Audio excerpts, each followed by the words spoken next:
Angela Merkel was told to resign as thousands marched on the streets of Berlin to show their lack of trust in the government and its conduct during the coronavirus crisis.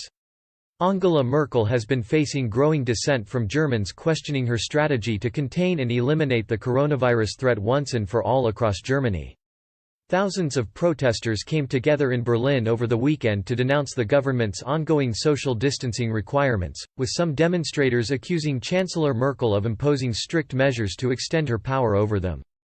DW News reporter Leonie von Hammerstein said, "Some of their demands were included by the organizers in a document before the event, and they called this the Day of Freedom. They called on the German government to resign and for the state broadcasters also to be dissolved. These were the demands of many of the people I spoke to at the protest. What united them was a distrust in the government's measures. This is kind of a paradox." Ms. von Hammerstein reported a common thread uniting the protesters was the ongoing imposition of social distancing measures despite the limited death toll Germany had compared to other European countries.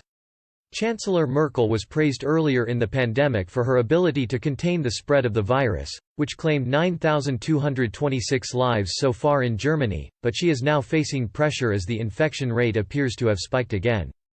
The DW News reported continued, "A lot of the people were telling me the government was telling us to keep our distance and stick to all these restrictions in order for the hospitals not to be overcrowded, in order for people not to die.